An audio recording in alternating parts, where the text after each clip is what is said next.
I don't know if I'm the right person to talk about this, but still, I will. I will talk about it. I will start with a question. If you see this video, I want you to drop in the comment section. Tell me, is there anybody in the Bible? Anybody in the Bible? Anybody at all that you can think about of in the Bible who married more than 2 wives and had a happy family?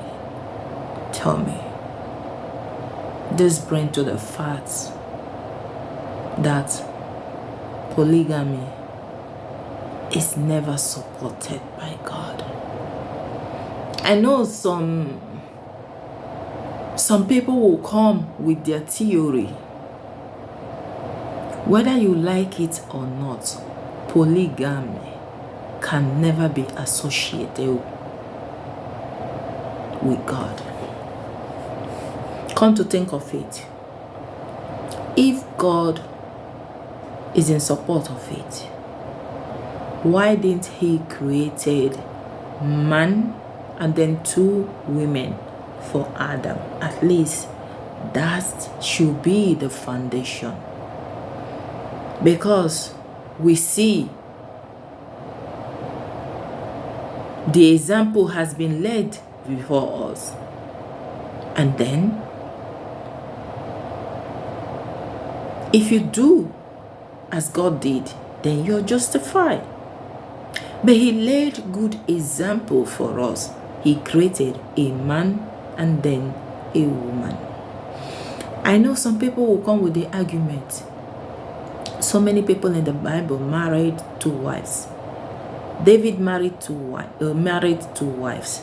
King Saul, I don't know how many wives he married.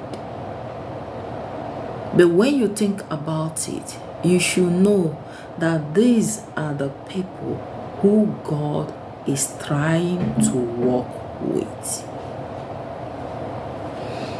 It is true that God chose David before he even married, because at the time Samuel anointed David, there was nothing said about his marital status or his marriage background. Nothing was said about it.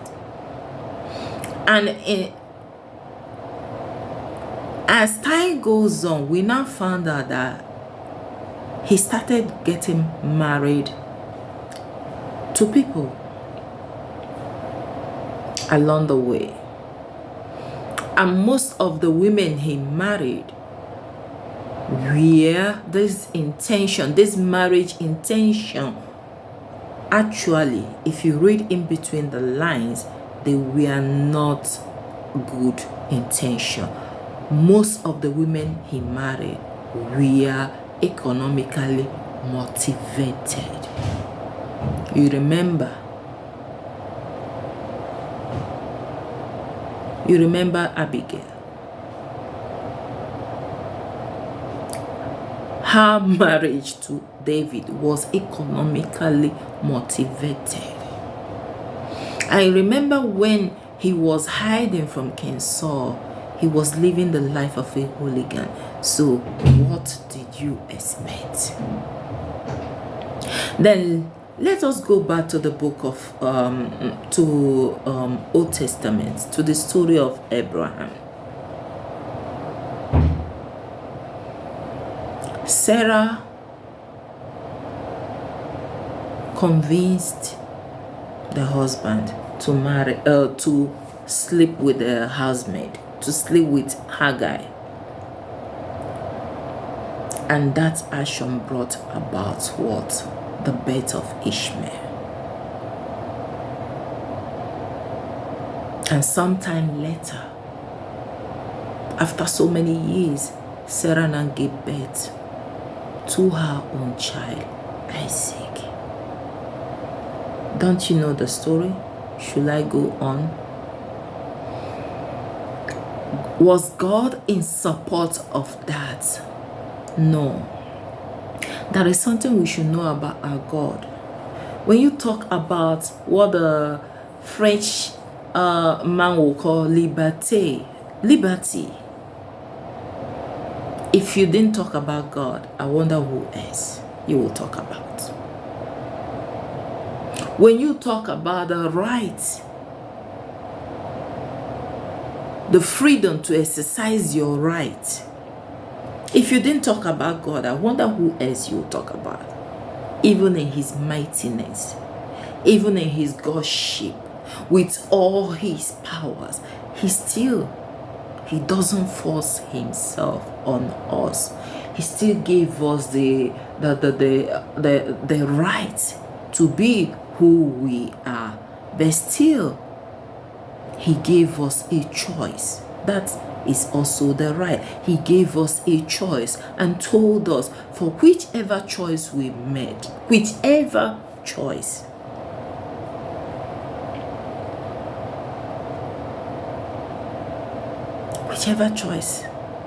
carries a what? A consequence. So,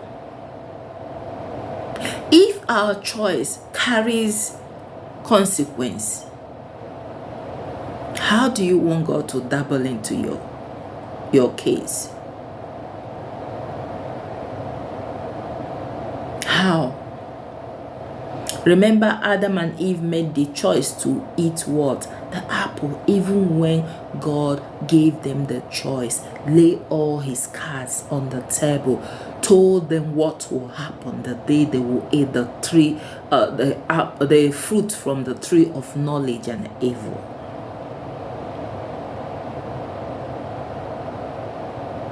Then back to Abraham, he reminded God that child Sarah wants him to send away is also his son. And I asked myself, now Abraham remembered that he can talk to God.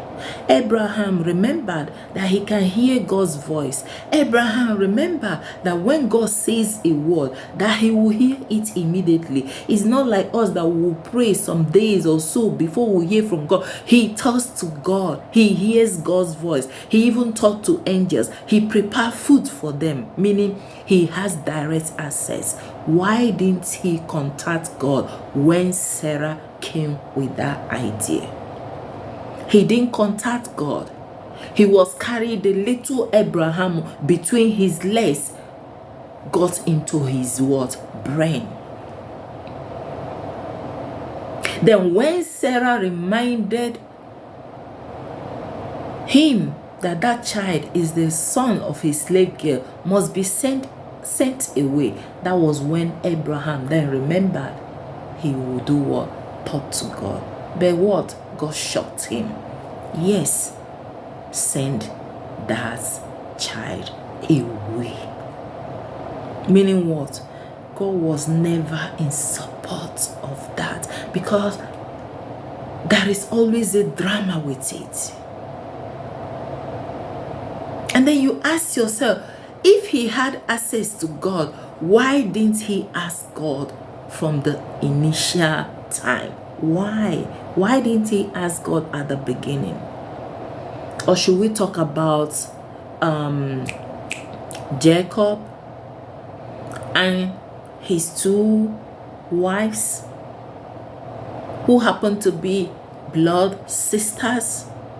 You saw how they want to kill themselves with baby making competition.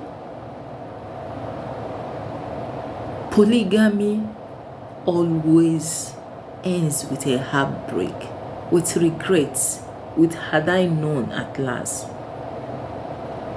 with hatred, with killings.